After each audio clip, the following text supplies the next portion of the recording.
ئەم کاتتان باش بەڕێزان ژینۆ محەممەدم لە کوردستان 24ەوە لە بەرنمەیەکی تایبەت لەگەڵتان دەبم. وەک دەزانن ئەمڕۆ پارتی دیموکراتی کوردستان چواردەمین کۆنگرەی خۆی لە شاری دهۆک کە بۆ یەکەمین جارە لەو شارە ببەسترێ ساز کرد.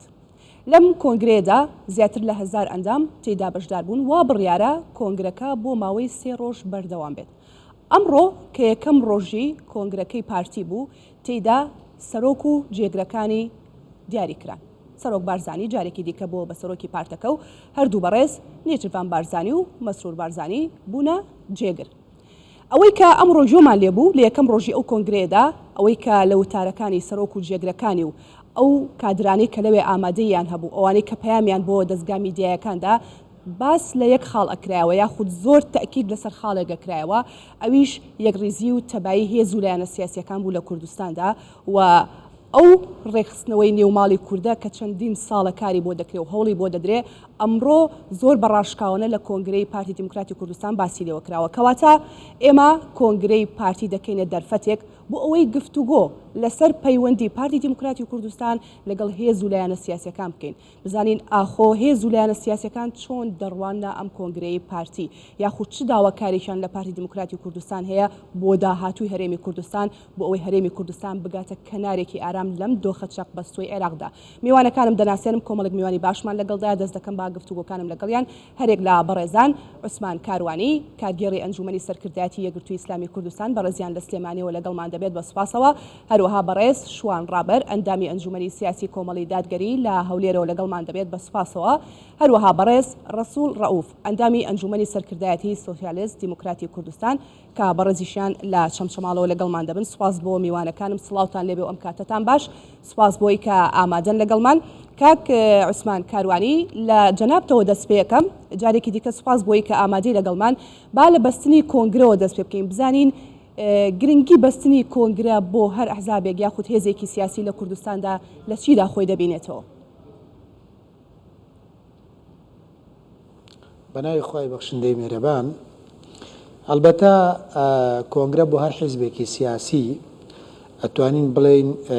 ئەو پەیڕۆ پرۆگرام و لایحەیە کە دانراوە لە حیزبە ئیلتیزامکردنی ئەو سەرکردایەتی هەڵبژێراوەی کە هەڵبژێراوە بۆ مودەیەکی دیاریکراو هەڵبژێراوە نابێت شەرعیەت بە خۆیان بدەن بۆ ماوەیەکی دوور و درێژ بەبێ هەڵبژاردن ڕابەرایەتی ئەو حیزبە بکەن و ئابێت بەڕاستی هەر حیزبێکی سیاسی لە هەرێمی کوردستاندا کاتێک کە کۆنگرە ئەکات ئەو کۆنگرەیە بە منبەستی ئەوە بێت چۆن لە داهاتوودا بتوانێت خزمەتی خەڵک و خاکی هەرێمی کوردستان بکات و ناوخۆ بۆ ناوخۆی خۆشیانە کە بەداخەوە ئەتوانم بڵێم ئەو کۆنگرانی کە ئێمە ئەیبینین ئێستا لە هەرێمی کوردستاندا بە تایبەتی هەندێک لە کۆنگرەی ئەحزاب هەر بۆ تەشتێکی ڕۆتینیات داوای لەبردنەکەم کەواڵێم کە بۆ تەشتێکی ڕۆتینیات و واقعێکمان پێڵێ ئیرادەیەک نییە بۆ ئەنجامدانی گۆڕانکاری و ئیرادەیەک نییە بۆ بەڕێکردنی قۆناغی ڕابردوو دەستپێکردنی قۆناغێکی تێ گۆڕانکاری بەبەست لە چییە کاک عوسمان بەبەست ناوخۆی حیزبە یاخود هەرێمی کوردستان؟ مەبەستم لەوەیە کە ئێستا بۆ نمونە حیزبێکی وەکو پارتی دیموکراتی کوردستان کە کۆنگراگرێ حیزبێکی حکومڕانە لە هەرێمی کوردستاندا ئەم حیزبە حکومڕانانە لە هەرێمی کوردستاندا هەر لە سەرەتایانەوە هەتاوەکو ئێستەیان بەڕاستی نەیانتوانیەوە گۆڕانکاریەکی جەوهەری لە حیاتی خۆیانە بکەن کە لە بشکێتەوانێ بۆ پارێزگاریکردنی بەرژەوەندە گشتەکانی خەڵکی کوردستان هەر شتی ڕۆتینیات و جەوهریات بۆ و ناوەرۆکێکی بەتاڵ بووە بۆچی لەبەرەوەی چونکە خیتابی گەرم و قسەی گەورە و ئەم جۆرەشتانە قیاس نییە بەڕاستی لەوەی کە مهمە لە ئەرزی واقعدا ئێمە چی ئەبینین لە هەرێمی کوردستاندا ئێمە لە سایەی ئەو حیزبە حکومڕانانەوە لە هەرێمی کوردستاندا کە هەیە لێکترازانی ناوماڵی کورد دەبینین لێدان لە بەرژەوەندە گشتەکانی خەڵکی کوردستان دەبینین شەڕ دەبینین لەسەر پۆستێکی حیزبی حکومی لە هەرێمی کوردستان یاخود لە بەغدادا سەروەری یاسا نابینین و گەشەی دیموکراسی نابینین و لە ڕووی سیستەمە ئەو وەزارەتانەی کە هەیە لە هەرێمی کوردستاندا چ لە ڕووی پەروەردەوە چ لە ڕووی تەندروستیەوە چ لە ڕێگەی ڕێگەوبانەوە گەشەیەکی بەرچاو نابینیت ئەمە بەڕاستی کە نابینیت کەواتە خۆڕێکخستنەوە و پێداچوونەوە بە پەیڕە و پرۆگرامەکانی حیزب تا چەند گرنگە؟ وەڵاهی گرنگە بەڵام بە مەرجێک ئەو خۆڕێخستنەوەیە بۆ عقوبەدانی جارێکی تری بەرامبەرەکانیان نەبێت و بۆ ئەوە نەبێت لەوەی کەوا چۆن جارێکی تر بیر لەوە بکەنەوە زیاتر لەوەی کە ئێستا هەیە هەرێمی کوردستان و تواناکانی هەرێمی کوردستان استقلال بکەن لە پێناوی بەرژەوەندیە تایبەتیەکانی خۆیان و لەو پێناوەدا نەبێت لەوەی کە چۆن زیاتر بەرامبەرەکانیان بشکێن و بچووک بکەنەوە و دۆستایەتی و برایەتی نەخوێندنەوانێ و وا بکەن لەوەی کەوا یعنی پلانەکانیان بۆ ئەوە نەبێت لەوەی کەوا ئەوەی کە ئێستا ئەو هەناسەیە کە ئێستش هەبووە ئەو هەناسێژ نێرن چونکە بەڕاستی بارودۆخی هەرێمی کوردستان ئەتوانم بڵێم بارودۆخێکە ئێستا جێگەی بەخیلی نییە جێگەی بەخیلی نییە لەبەرەوەی چونکە ئێستا بە ئەترافی تازەترین بەرپرسانی باڵای ئەم هەرێمی کوردستانە سەرۆکی حکوومەت و جێگرەکەی حکم هەرێمی کوردستان دوو ئیدارەیە دوو سیستەمە دوو زۆنە دوو پێکاتەیە و هەموو شتەکانی بەراتوە ئەتوانم بڵم نییە ئەساسیاتێکی بناغەیەکی پتەوی نییە ئەم بناغ نەبوونی بناغەبتەوە بەرەنجامی ئەو سیستەمە حکومڕانیە کە لە ڕابردوودا هاتاوە کوێستا لە هەرێمی کوردستانە هەبوو کە حیزب حکومڕانانە لێ بەرپرسیارن کە لە ساڵی 1964ەوە کاتێ مەکتەبی سیاسی باڵی مەکتەبی سیاسی جا ئەبنەوانێ هەر لەو کاتەوە ئەم سیراعی بینی ئەم دوی هێزە هاتاوە کوێستا هاتووە و ئێستەیش بەڕاستی لە سەردەمی سیستمی حکومڕانی کوردیا سیوەکی ئابمان بینی 16 ئۆکتۆبەرمان بینی دنیا نەدامەتیمان بینی لە بەغدا دەستگرتنی وڵاتانی ئیقلیمیمان بینی دەیتر ئەمانە بارودۆخی هەرێمی کوردستان و ئەمە ئەو سیستەمە حکومڕانیە ئێمە لە سایدا کە لە ڕابردوودا بینیمانە کە حیزب حکومڕانەکانیش لە هەرێمی کوردستانە ڕۆنن کە پارتی دموکراتی کوردستان و یەکێتی نیشتیمانی کوردستانە. بەڕاست عوسمان ئەمڕۆ پارتی دموکراتی کوردستان کۆنگرەی چواردەمینی خۆی بەست و لەسەر ئاستی کوردستان و عێراقیش چاوێکی زۆر لەسەر کۆنگرەکە بوو و دڵنیام کە گوێبیستی وتار و پەیامەکانی نێو کۆنگرەکە بووی. پارتی دەتوانێت چی بکات لە دوای ئەو کۆنگرەوە کە بەشێکی زۆر لە وتار و پەیامەکانی بۆ یەکڕێزی نێوماڵی کورد و بۆ پرسەنەتەوەی و نیشتیمانیەکان بوو؟ یاخود با بە شێوێکی تر بپرسم ئێوە چاوەڕێی چی دەکەن؟ من پێشتر گوێمان لە گوتاری ئێمە چێشتە پێچاوم گوێمان لە گوتاری گەرمتر بووە گوێمان لە خیتابی گەرمتر بووە قسە ترسنۆکە هەموو کەس پێی ئەوێرێ گوتار ترسنۆکە هەموو کەس پێی ئەوێرێ بەڵام لە ئەرزی واقع کاتێک کە دێتە ناو ئەرزی واقعوانێ ئەوەی کە لە ئەرزی واقع جێبەجێکرێت دوورە لە گوتار و خیتاب و ئەو قسانەی کەوا ئەکرێت بەڕاستی یەکڕێزی نیشتیمانی باشە یەکڕێزی نیشتیمانی کە هەموو تاکیدی لەسەرەکەنەوانە یەکڕێزی نیشتیمانی لە هەرێمی کوردستاندا چێ تێکیشکاندووە چێ نەیهێشتووە بە دەرەجە یەک پارتی دموکراتی کوردستان لێ بەرپرسیارە و بە دەرەجەی دووەم یەکێتی نیشتیمانی کوردستان لێ بەرپرسیارە یعنی چێ ڕێگەی لێگرتوون تاوەکو ئێستا یەکڕێزی نیشتیمانی لە هەرێمی کوردستاندا نێر چێ ڕێی لێگرتوون لەوەی کە خزمەتگوزاریەکان لە هەرێمی کوردستاندا لە ئاستی پێویست بێ چێ ڕێگەی گرتووە لە ئەمانە کە سیستمی پەروەردە سیستمی تەندروستی ڕێگەوبانەکان لە هەرێمی کوردستاندا هەمووی لە ئاستی داخوازیەکانی هاونیشتیمانیان و هاوڵاتیانی هەرێمی کوردستان بێ چێ ڕێگەی گرتبوو لەوەی کەوا لە بەغدا وەکو نەتەوە کورد بچێتە بەغدا نەوەکو حیزب بچێتە بەغدا و لە پێناوی پۆستێکە شکۆی کورد بشکێنن چێ ڕێی گرتووە یعنی لەبەرەوە گوتار هیچ نییە گوتاری زۆر گەرمتر و تونتریشمان جۆ لێ بووە بەڵام بەرەنجامەکانی نەتیجەیەکی وای نەداوە بەدەستەوە ئیرادە نابین بۆ ئەم یەکڕێزیەکە بێ بەرژەوەندی حیزبی و شەخسی و بنەماڵەیی لەسەر و بەرژەوەندی نەتەوەیی و بەرژەوەندی گشتەکانی خەڵکی کوردستانە و لای حیزب حکومڕان دەست خۆشەگەڕێم وڵات کاک عوسمان دەچمە لای بەڕێز کاک شوان ڕابەر کا بەڕێزیان لە هەولێرەوە لەگەڵمان دەبێت کاک شوان مەبەسمە ئەو پرسیارە ئاراستی بەڕێستان بکەم لەماوەی چەند ڕۆژی ڕابردوودا پارتی دموکراتی کوردستان شاندێکی وەزاری سەردانی هێز و لایەنە سیاسەکانی کرد کە بەڕێزیشتانێکێک بوون لەو چوارچێوەی ئەو سەردانیەدا ئەمانە بزانین پەیوەندیەکانتان لەگەڵ پارتی لە ئێسادا لە چه ئاستێکدایە؟ بەناوی خوای گەورە و میهرەبان زۆر سپاس بۆ جەنابتان. خۆی ئێمە ئەگەر بە شێوەیەکی مەوزوعی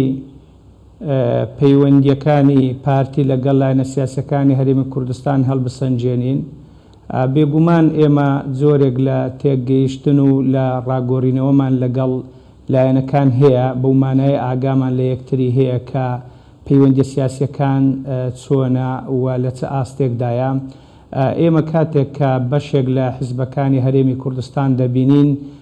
بەشێکیان گلەییان لە پەیوەندیەکان هەیە لەگەڵ پارتی، پێیان وایە پارتی لە پەیوەندیەکاندا سستە، شلوخاوە، وەکو پێویست نییە، متەحەفیدە، لەلایەنەکان نایەتە پێش، خۆی دەگریتەوە. خۆی لەبەر ئەوەی پارتی وەکو هێزێکی سیاسی یا حزبی یا پەرلەمانی یا حکومی هێزێکی گەورەیە یا کاریگەرە، ڕۆڵی لە برین بە ئیجابی و بە سلبی هەیە. بە تایبەتیش شەخصی سەرۆک کاک مەسعود دەتوانی کۆمەڵێک شتی چاک یا گەورە لە هەرێمی کوردستان کە ئەگەر بیکاتن. جا ئێمەش یەکێکین لەو حزبانە وەکو کۆمەڵ کە پێمان وایە پارتی لە ڕابردوو تا دەگاتە ئێستا پەیوەندیەکانی وەکو پێویست نەبووە، وەکو جۆرێک لە مستەغنی بێنیازی مامەڵە لەگەڵ حزبەکان یاخود باقسەی خۆم کەم ژینۆ خان یاخود ئەو پەیوەندیانەی کە هەشینی لەگەڵ هەموو لایەنەکان وەکو یەک نییە، لەگەڵ هەندێک لایەندا باشە گەرم و گڕە ئەو لایەنانەی کە بۆ خۆی پێیخۆشە، یاخود نەزەرێک لەلایەن پارتی هەیە کە ویست سەلبیە بۆ دیبلۆماسیەت، ئەویش ئەوەیە کە دەیەوێ ئەو لایەنانەی کە ئەو پەیوەندی لەگەڵدا هەبن وابەستە بن. ئەوەش هەڵبەتە پێم وایە هیچ حزبێک قبول ناکە، بە تایبەتی ئێمە وەکو کۆمەڵ. بۆ نمونە ئەگەر پێمان باشە پەیوەندیمان لەگەڵ هەر حزبێک بە تایبەتی لەگەڵ پارتی یا یەکێتی داهەبی، بەڵام هەڵوێستەکانی خۆمان یعنی دەپارێزین و لە دەستی نادەین، بە تایبەتی کاتێک کە لە پەرلەمان بوونیا لە پەرلەمانین هەڵوێستەکانی خۆمان ممارسە دەکەین، بەڵام ئەوەیان پێ باش نییە، بۆیە جۆرێک لە نیگەرانیمان لە مابینی دروست دەبێت. زۆر باشە کاک شوان، هەڵبەت من کاتەیەم کە تەواوی قسەکانت بکەی، بەڵام هەندێک جار لەناو قسەکانی بەڕێستا پرسیار لای من دروستە بێ. بە نمونە باسی ئەوەت کرد کە سستی و لاوازی لە پەیوەندیەکانی پارتی لەگەڵ هێز و لایەنە سیاسیەکان بەشێک لە هێز و لایەنە سیاسیەکان دروست بووە. کێ هۆکاری ئەم سستی و لاوازەیە؟ پارتی دیموکراتی کوردستان بەتەنها یاخود هێز و لایەنە سیاسیەکانیش بەشدارن و بەرپرسیارن؟ هۆکارەکەی چییە؟ خۆی دەشکرێ لە پارتیش بپرسی، با قسە هەر قسەی ئێمە نەبی منسیفەن، بەڵام ئەوەی ئێمە لە نێو جەرگە و جەوهەری سیاسەت یا دیبلۆماسیەت داین، یعنی بە پێی کۆمەڵێک پێوەەر و کۆمەڵێک ئەحزاب و سیاسەتوانیش گەواهی ئەوە دەدەن کە پارتی مقەسیری یەکەمە، بۆ چونکە زیمامی سەرەکی یا یەکەم بەدەست پارتیە، یعنی کەس دەستی پارتی نەگرتووە کە ممارەسەی دیبلۆماسیەتێکی سەرکەوتووی منفەتیح و کراوە بکە لەگەڵ حزبەکاندا، کەس دەستی نەکردووە کە بە پێی نەخشە و ئەجندای ئیجابی خۆی یعنی شێوازی حکومڕانی لە هەرێمی کوردستان بە شێوەیەکی باش بەڕێوە ببە کە کاردانەوەی خزمەتگوزاری و خۆشگوزەرانی لێ بکەوێتەوە، بتوانی ئەو خەڵکە لە ڕەفاهیەتدا بژینەک بە پێچەوانەوە کە خەڵک خۆپیشاندان کە و دەنجی ناڕزایی بەرز بکاتەوە. ئەوە بە تاکید زیاتر پشکی سەلبی بەبەر پارتی دەکەوێتەوە سەرپارتی کە بتوانی علاقەی لەگەڵ حزبەکان بەبێ مەرج، بەبێ شەرت، بەبێ یعنی لە دەستدانی هەڵوێستەکانی حزبی بەرامبەر ڕەچاو بکە یا ممارەسە بکە. کاک شوان، بۆچی هەمیشە هێز و لایەنە سیاسیەکانی دیکە لە هەرێمی کوردستان پارتی لە سەنگەرێک دەبین و خۆشیان لە بەرامبەر پارتیدا؟ ئەمە بۆچی وای لێ هاتووە؟ هۆکاری ئەم سەنگەرگرتنە چییە؟ ئەوە حەز دەکەم لە پارتیش بپرسێمە، پێمان وایە وەڵامی ئێوە زۆر سوچی،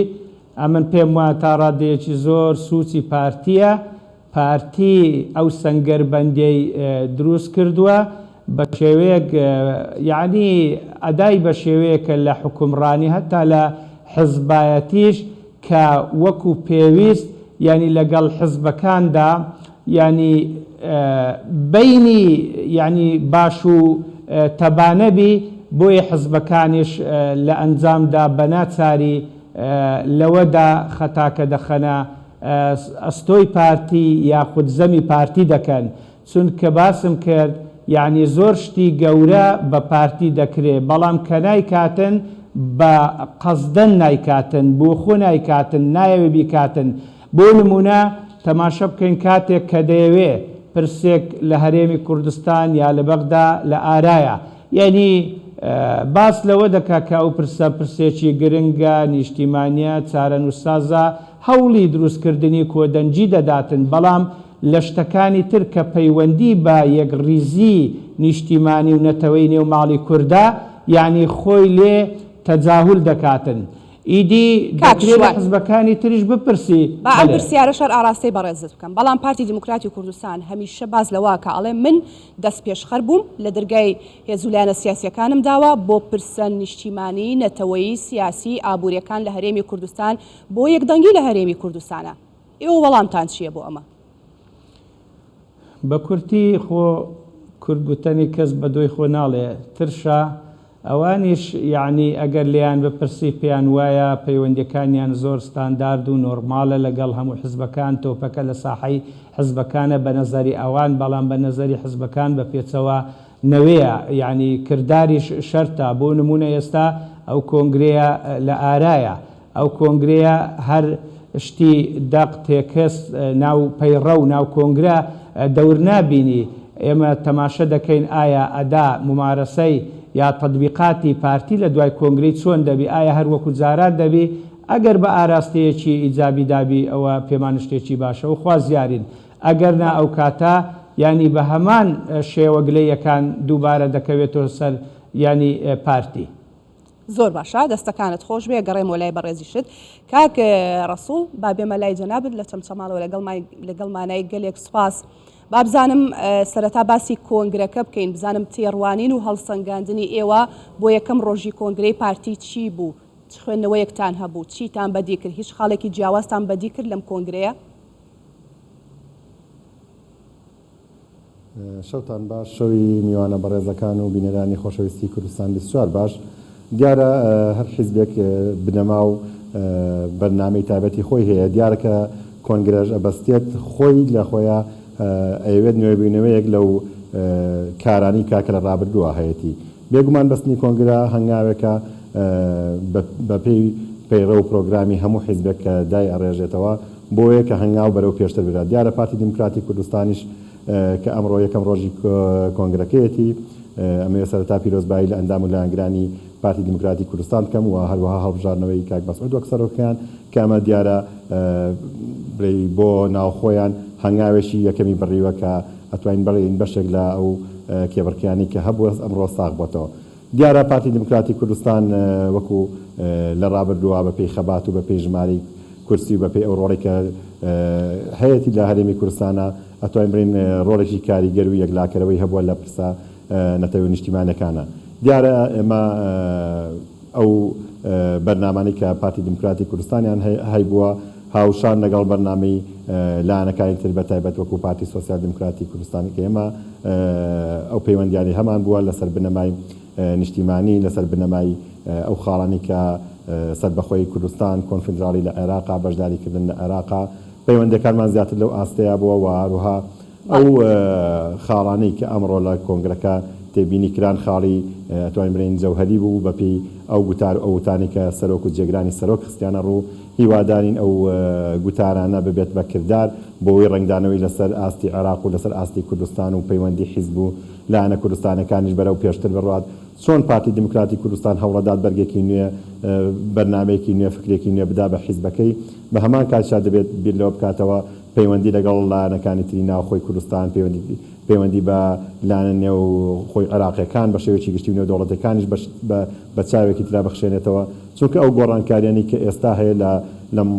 قۆناغەیە لەم کاتی بەستنی کۆنگرەی کە پارتی دیموکراتی کوردستان هەڵی بژاردووە ئەتوانین بڵین تەوقیتێکە کە زۆر گۆڕانکاری لە ڕێیە هەم لە عێراقا هەم لە ناوچەکەیە هەم لە پەیوەندی نێو دەوڵەتەکانی دەوروبەرە هەم لە ڕابردووە کە لە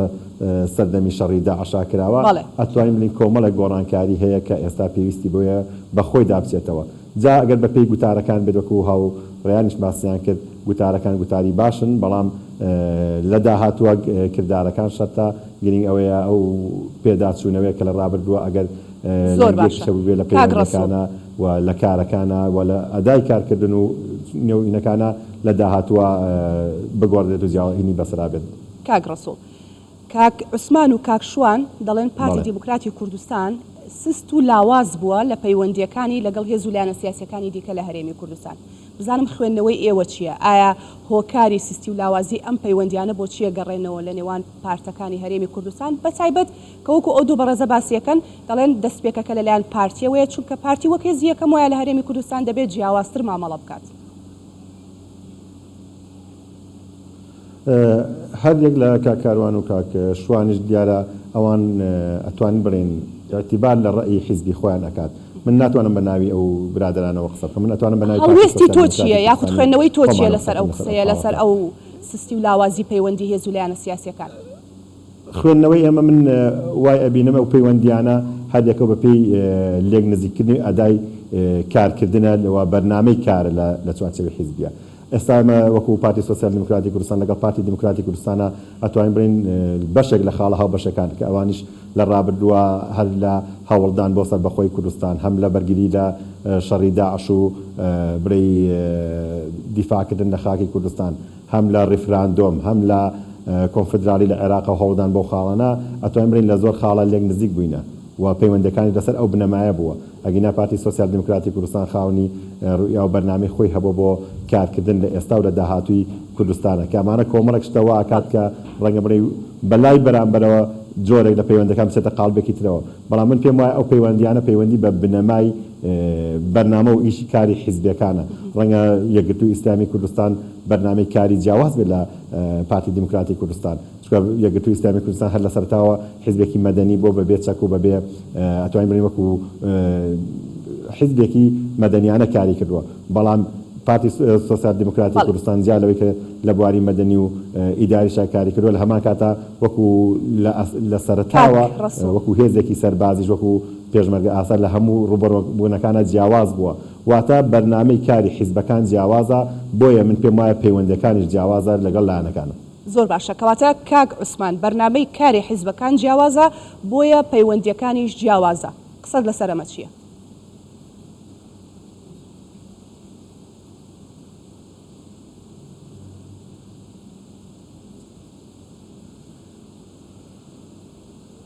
من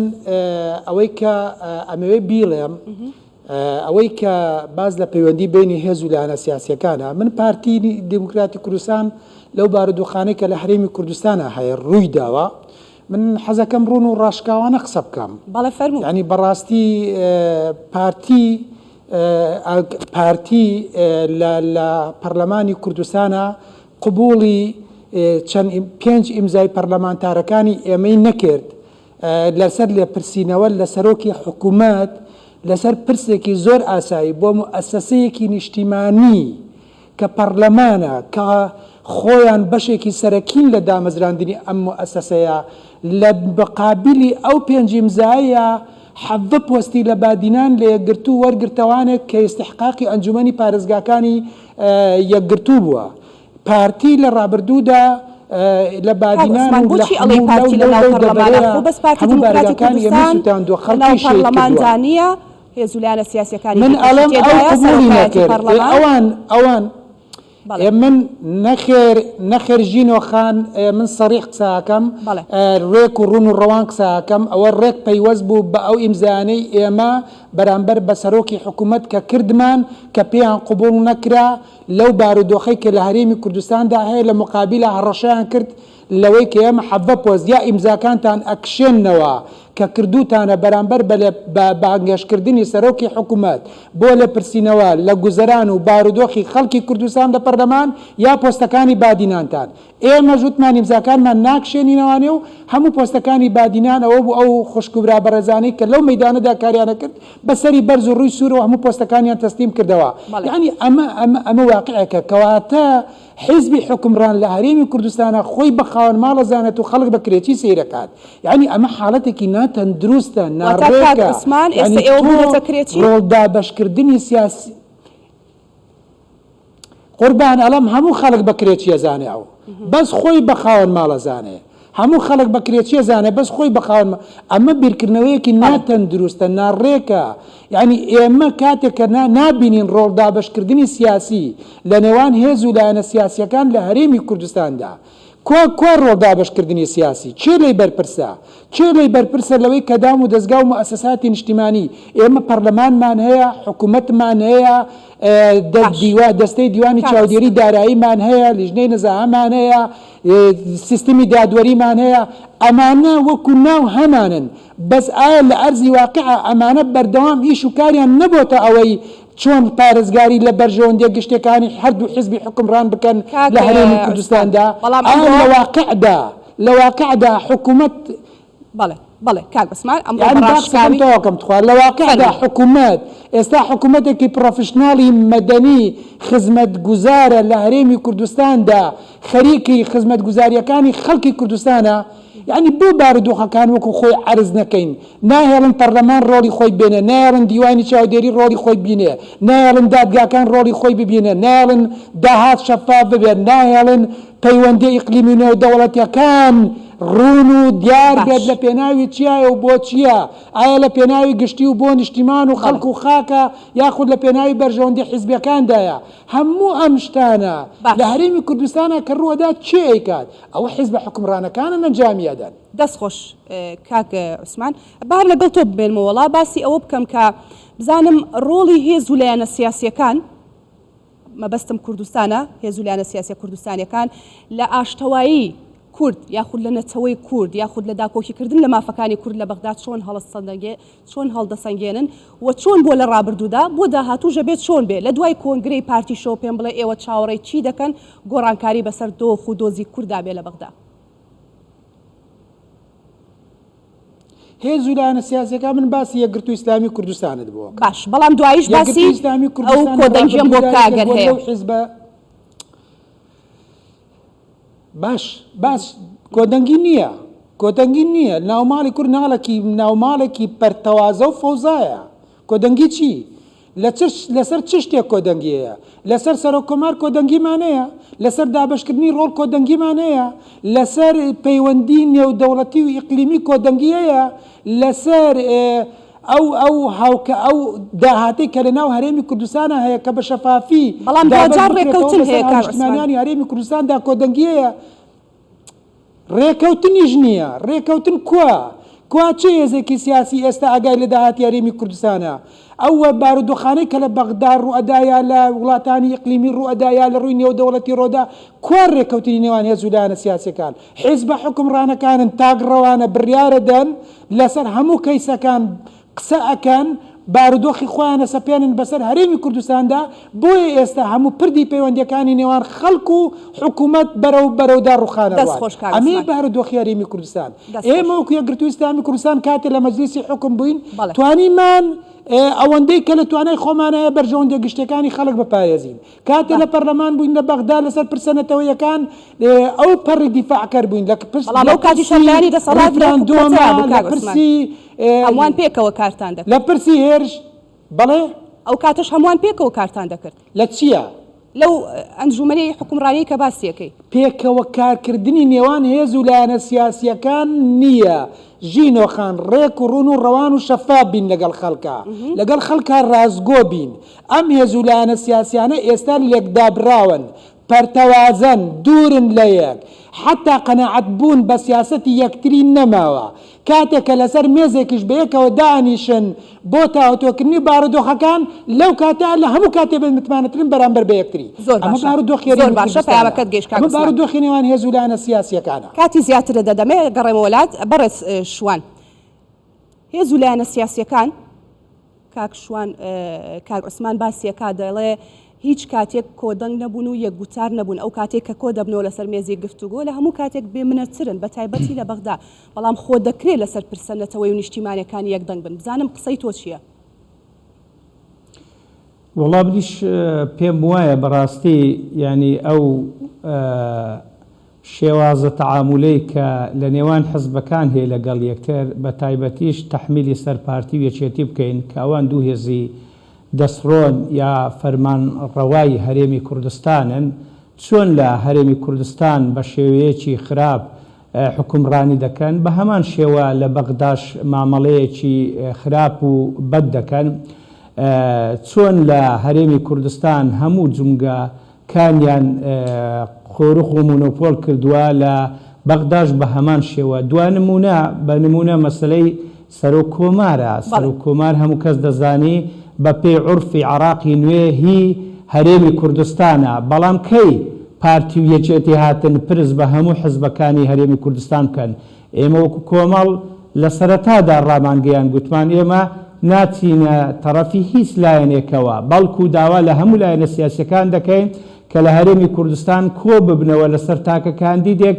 یعنی ڕێککەون بۆ ئەوەی بەیەکەوە دەنجی پێ بدەین پاڵ پشتی بکەین بیکەینە نوێنەری هەرێمی کوردستان بەداخەوە کە پارتی و یەکێتی کردیانە تەنیا نوێنەری خۆیان لە نێویشیان کاتشوان کێ هۆکار بوو بۆەوەی کە ئەمە ڕوو بدە پارتی سەرۆکی کۆماری تەنیا بەهی خۆی دەزانی یەکێتیش بەهی خۆی هەموو هەوڵێکی خراپیشیان لەگەڵ یەکتردا بۆ ئەوەی سەرۆک کۆمار بەدەست بێنن کاتشوان پارتی کاندیدەکەی خۆی پیشاندەوە کاندیدێکی هاوبەشدا یاخود کاندیدەکەی یەکێتی خو من قسە لە زیاتی یەکێتی ناکەم بەڵام ژینۆخان لەو کاتێک شاندەوە کە کاندیدی دووەمی بە حساب تەئید کردو بەدڵ بوو بە هەر حاڵ ئێمە باس لەوە دەکەین وەڵامی پرسیاری جەنابت دەدەینەوە بەڕاستی باز لە پرسیارەتەوەی نیشتیمانیەکانەکەین و کۆدەنگی لەسەری بەڵێ پارتی و یەکێتی تا ئێستا بە هیچ شێوەیەک نەیانتوانیوە سەرکردایەتی دیبلۆماسیەتی کوردکەن لە بەغدا و نەیانتوانیوە کۆدەنجی بەدەست بێنن کۆدەنجی دروستکەن تەنانەت کۆدەنجی لە نێوان خۆشیان وەکو دوانمونە بۆ هێناویەوە ئێستاش بەداخەوە تەماشە بکەین ینی تارمایەکی ڕەش لە نێوان پارتی و یەکێتیدا هەیە کە مەترسی لێ دەکرێت ڕۆژانە وەفد سەردانی حزاب دەکەن ڕۆژێک یەکێتی دەچی باسی ئەوە دەکا کە بێزاری خۆی لە پارتی دەردەبڕی پارتی بە هەمان شێوە دەچێتە سەردانی حزبەکان بێزاری خۆی لە یەکێتی دەردەبڕی ئایا ئەگەر ئەو دوو هێزا پەیوەندیان باشبی کێشیان بەوە دەگەیشت لە کۆمەڵ و یەکگرتو و سۆسیالیست و شوعی و زەحمەتکێشان و حزبەکانی تر هەرگەڕە ژینۆخان یعنی بەداخەوە ئەویش لەو نەهجە سەردەگلی کە تۆ پرسیت ئایا هۆکار چییە من پێم وایە هۆکار یان خەلەل لە تێگەیشتنە ئەو جا لە ئەدایە چونکە ینی بنیەی تحتی ئەدا بریتە لە تێگەیشتن لە فەهم لە بیر و بۆچوون یعنی هەندێک کەس لە سەرکردایەتی پارتی وا تێدەگا کە دەبێت دیبلۆماسیەت بەو شێوە بی نێوماڵی کورد بەو شێوە بی شێوازی کوبرانی بەو شێوە بی هەموو شتەکان لە بەرژەوەندی ئەوان بیا لە بەرژەوەندی ئەوان بشتێتەوە ئەوەش بەڕاستی هیچ هێزێک هیچ کەسێک ینی قبولی ناکا و نەریتێکی خراپە ئەگەر لە داهاتوش بەردەوام بی واتە نێوماڵی کورد و بارودۆخی کورد و وەزعی کورد و ئەوانە و حکومڕانی خراپتر دەبی کاکشوان وا بڕیارە لە دوای کۆنگرا پارتی دیموکراتی کوردستان سەردانیەکێتی نیشتیمانی کوردستان بکا و دەست بکەن با گفتوگۆکان و ڕەوینەوەی ئەو ئاڵۆزی کە ئێستا کەوتۆتە نێوانیانەوە پێتان وایە ئەو سەردانیە هیچی لێ سەوز ببێ چاوەڕێی چی دەکەن ئێمە خوازیارین کە وەک پارتی ئەمڕۆ لە ئەدەبیاتی خۆی تا ڕادەیەک ڕایگەیان و لە ڕۆژانی ڕابردوش کە وەفدێکیان هاتە سەردانی ئێمە باسییان لەوە کرد کە ئێمە لە دوای کۆنگرا پێداچوونەوە بۆ پەیوەندی سیاسەکانمان لەگەڵ لایەنەکاندا دەکەین خوازیاری ئەوەین کە پارتی بە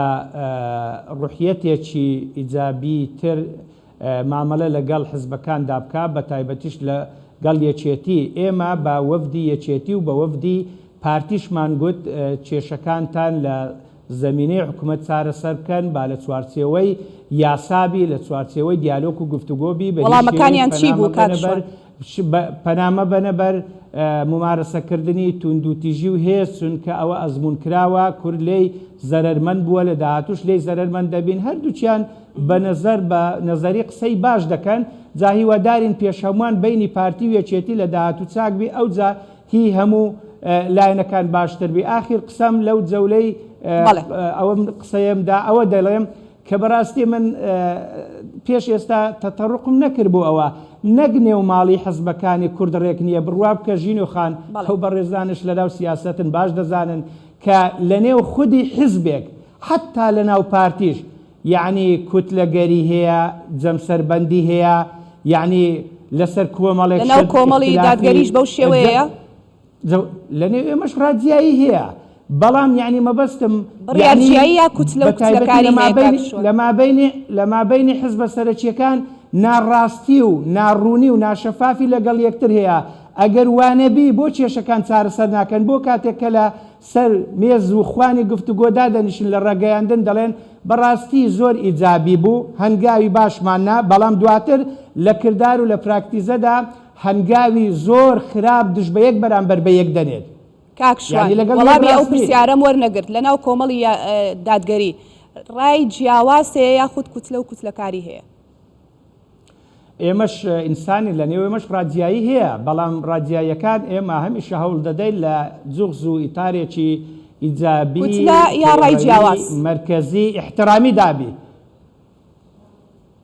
وەڵا ژیرو خان ئێوە دەبێت لە جیاتی ئێمە شایەدی بدەن ئێمە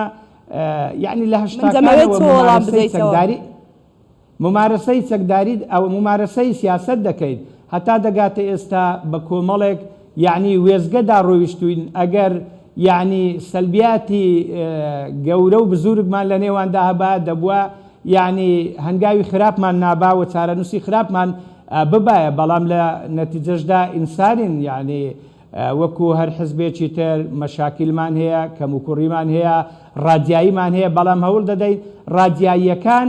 لە خزمەت یا لە بەرژەوەندی حزبی خۆمان بەڵام کاکشوان تووتە لەناو تەواوی حزبەکان ئەو ڕاجیاوازیە و کوتلە و کوتلەکاری هەیە بۆیە منەوە پرسیارانە ئاڕاستی بەڕێستانەکەم یعنی کوتلە و کوتلەکاری هەیە زەق بۆ تەوانێ کێشەی بۆ دروست کردوون ژینێو خان لە نێوان دوو لایەنی سەرەکی دەزانێ من حەزم دەکرد جەنابەت بەڕاستی ئیستثماری ئەو پانێڵی ئێمە کردبایە و کۆنگرەی پارتی کردبایە بۆ هەوڵە دیبلۆماسیەکان و ئیلا ئەمە نەچینۆ سەر لاپەڕە ڕەشەکان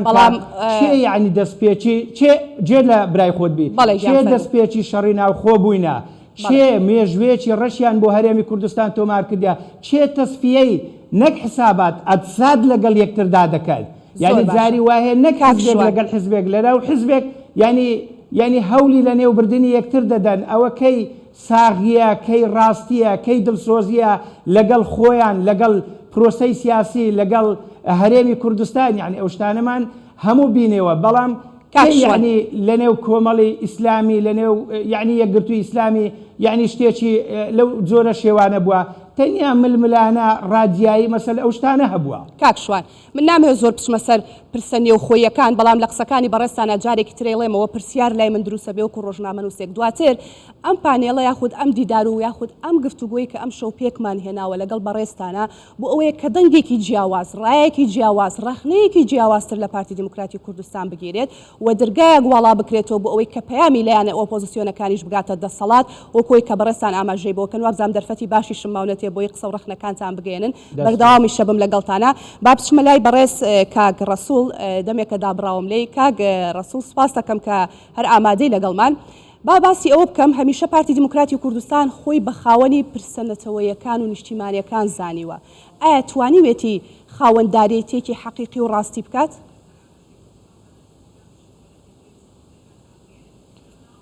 سەرەتا ئەو بڵێم کە ململانێ لە ناو حیزبە کوردستانەکانە بە تایبەت ئەتوانین بۆ دوای پێکهێنانی یەکەم کابینە لە حکوومەتی هەرێمی کوردستان لە دوای 91 لە هەڵبژاردننی 92 کە دروست بوو لێوە سەری هەڵدا چونکە لەوێ ئەتوانین بڵین نەتواندا بەپێی ئەو بارودۆخی کە هەیە براوە و دۆڕا و دەستنیشان بکرێت ئەوە بوو بەڕێکەوتنێک 50-50 حکوومەت پێکات لە هەموو کابینەکانی دوای ئەمەشە بە هەمان شێوە لە کوردستانە نەمعارەزەبوونی حەقیقیمان هەیە نەدەسەڵاتی حەقیقیمان هەیە ئەمە یەکێک بوو لەو کێشانەی کە لە حیزبی کوردیە بوونی هەیە لەناو حیزبەکانە بە شێوەیەک بووە کە حیزبێک ئەو هەڵبژارنە ئەنجامی هەڵبژارنەکان بە شێوەیەکی تەندروست پێ قبوڵ نەبووە واتە لە هەڵبژارنەکە کورسی زۆری هێناوە ئەتوانین بڕین بە قازانجا بۆ لە هەمان کاتیشا ئەگەر لە هەڵبژارنێکی ترا کورسی کەم بەدەستێنا بێ یەکسەر پەنای بۆ حاڵەتێک بردووە هەر یەک لەم حیزبانی کە ئێستا هەمانە بەتایبەتەم دوو برادری کە لەگەڵیشمانە بەیەکگرتو کۆمەڵەوە نەمعارەزەبوونی حەقیقین نەدەسەڵاتی حەقیقین ئەمە یەکێکە لەو کێشانەی باش بۆچی پێتان وایە ئۆپۆزیسیۆن حەقیقی لە هەرێمی کوردستان بەحکمی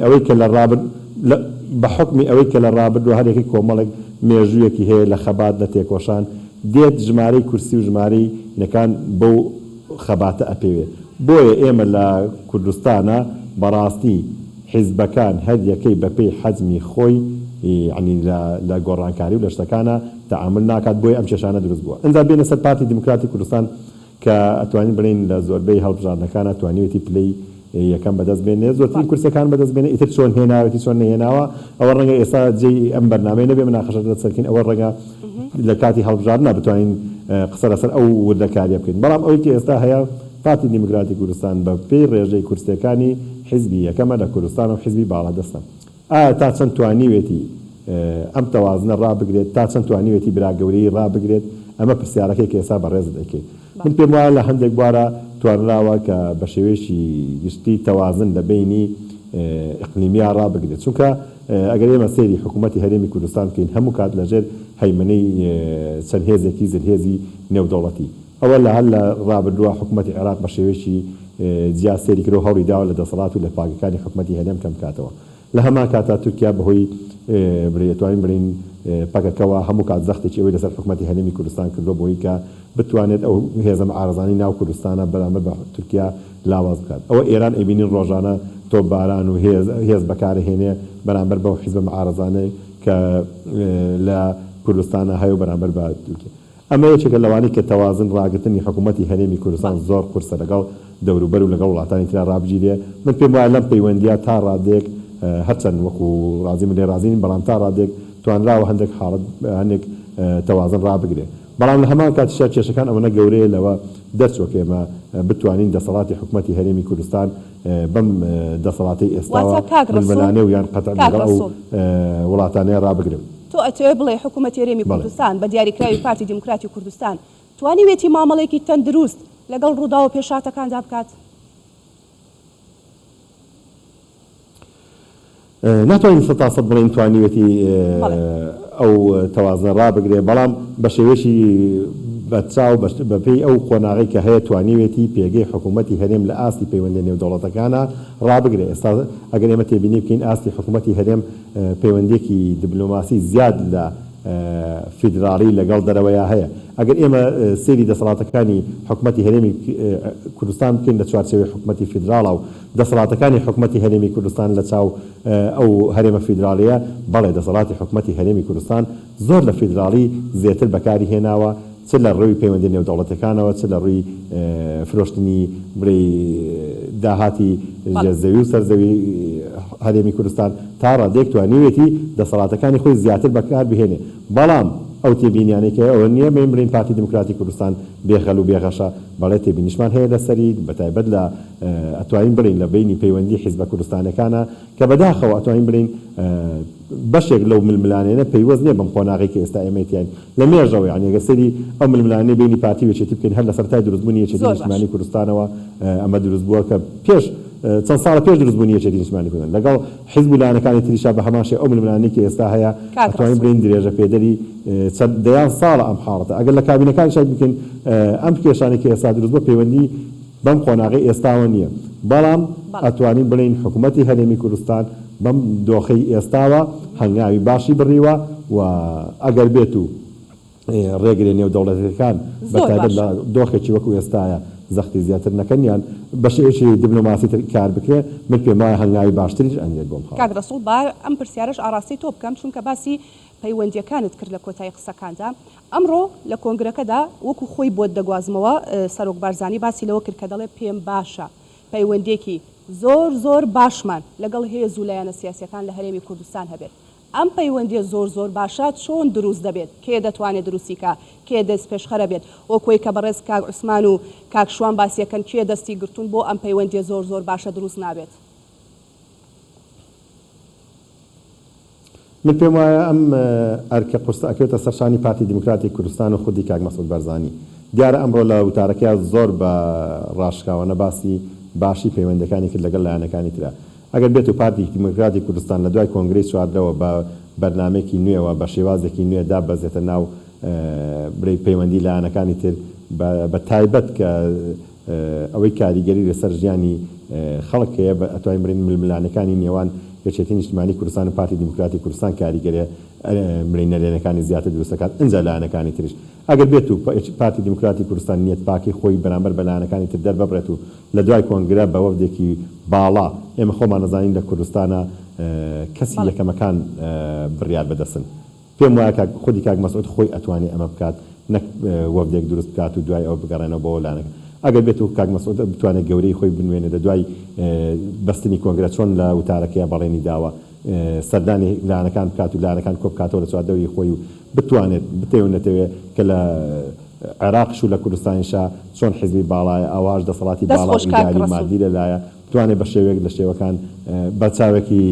یەکسان نەک بە چاگەن بە پێی حەزم و قەبارە و بەرنامەی لایەنەکاندا بەزێتەوە ئاستا من پێم وایە ئەو ئەرکە زیاتر ئەکەوێتە سەر پارتی دیموکراتی کوردستان و ئینشاءڵڵا چاوەڕوانی ئەوە شەکرێت لە دوای کۆنگرە ئەو خاڵگەش بکات. چەند دقەیەکی کەمم ماوە دەمەوێت ڕای هەر سێ بەڕێزان وەربگرم بزانم داواکاریان لە پارتی دیموکراتی کوردستان لە دوای بەستنی کۆنگرە چی دەبێت کاک عوسمان لە بەڕێستەوە دەست پێکەم لە ماوەی یەک خولەکە داواکاری خۆتان ئاراستە بکەن. وەڵام من پێم وایە داواکاریم نییە لە پارتی بەس من پێم وایە یەکەم شت بۆ بەڵام گلەیت زۆر بوو کاک عوسمان ناکرێت داواکاری بکەن لەوەی کە ئەمەی بەڵە قوربان بەس باشتێک بە هەندێشتی تریشت پێ بڵەما یەکەمە بێ پێویستە گەورەترین شت ئەوەیە لە دوایم کۆنگرەی اعتراف بکەن لەوەی کە ئەم سیستمی حکومڕانی تاوەکو ئێستا کراوە هەڵەیە ئەو پێناسەی هەڵەیەش وەکو خۆی بکەن پێناسەی کەم و کورتیەکان وەکو خۆی بکەن بۆ خەڵک دووەم داهاتی هەرێمی کوردستان شەفاف بکەن سێهەم دادگاکان سربەخۆ بکەن و سیستمی دادوەری نەبێتە جێی متمانە بۆ کۆمەڵی خەڵک و جێ عەزەدان بۆ کۆمەڵی خەڵکی تر پێنجەم بەرپرسە باڵاکانی حیزب لەسەر و یاساوە نەبن بە کەیفی خۆیان لاف و گەزاف لێ بدەن و مافیا ئاسا لەم هەرێمی کوردستانە هەرێمی کوردستان تاڵام بکەن و خەڵکێکیش لەسەر شتی بچوک بچوک بخەنە ناوزی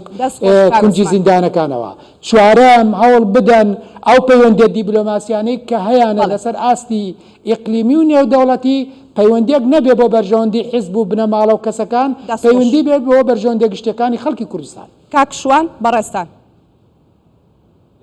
بە کورتی بشت داواکاریمان نییە دەبی بڵێن چاوەڕوانیمان چیە یا پێویستە پارتی چ بکە بە کورتی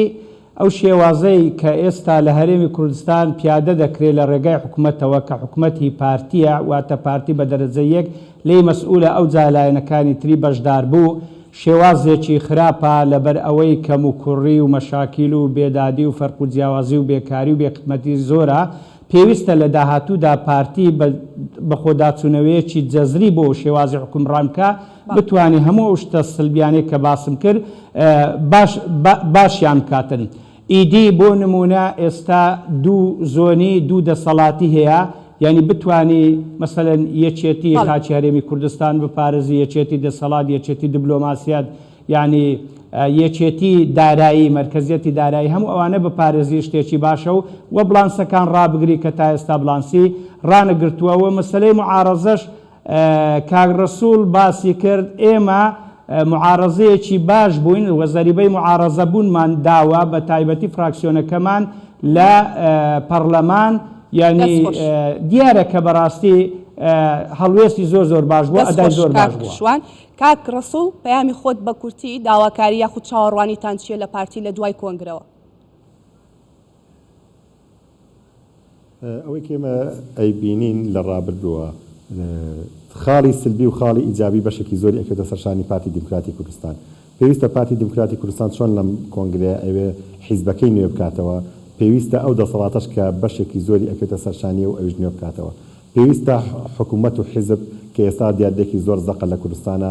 دەسەڵاتەکانی حیزب و دەسەڵاتەکانی حکوومەت جیاب کاتەوە لە یەک حیزب نەتوانێت تەداخلی هەموو ئەرکێکی حکومی بکات ئەوەی کە ئێستا ئێمە بینین لە زۆر ناوچەیە حیزب هەڵەسێ بە جێبەجێکردنی ئەرکەکانی حکوومەت کە ئەمە ئەو خەلەلەیە کە لە ئەساسە وەک باسم کرد دروست بووە بۆیە ئەوەی کە ئێستا من چاوەڕوانی یەکەم لە پارتی دیموکراتی کوردستان لە دوای کۆنگرە چۆن خۆی نوێ کردەوە دەسەڵاتە ئیداری و دەسەڵاتە ئەمنی و بە تایبەت ئەمەی پێویستەکە زۆر بەزری قسەی لەسەر بکرێت کە لەم چەند مانگەی ڕابردووە چەند حاڵەتێکی ئەمنی زۆر خراپڕوویداوە کە زیاتر حیزب ڕۆڵی هەبووە لە حکومەت لەو بوارە ئەمنیانەیە پێویستە دەسەڵاتی حیزب و حکومەت جا بکرێتەوە و هەریەکیان ڕێچکەی خۆی بگرێتە بە شێوەیەکی تەندروست و دووبارە وەک باسشم کرد پێویستە پارتی دموکراتی کوردستان پەیوەندی لەگەڵ لایەنەکانی تر و لەگەڵ نێودەوڵەتەکانە بە شێوەیەکی تەندروست بڕوات. پەیامەکەتان گەیشت سوپاس بۆ هەریەک لە بەڕێزان عوسمان کاروانی کارگێڕی ئەنجومەنی جێبەجێکردنی یەکگرتووی ئیسلامی کوردستان کە ڕاستەوخۆ لە سلێمانیەوە لەگەڵمان بوون هەروەها بەڕێز شوان ڕابەر ئەندامی ئەنجومەنی سیاسی کۆمەڵی دادگەری لە هەولێرەوە سوپاس بۆ بەڕێزیشتان هەروەها بەڕێز ڕەسوول ڕەوف ئەندامی ئەنجومەنی سەرکردایەتی سۆسیالیست دیموکراتی کوردستان لە چەمچەماڵەوە گەلێک سوپاس بۆ ئەو گفتوگۆ ڕاشکاوانەیە سوپاس بۆ بەشداریتان.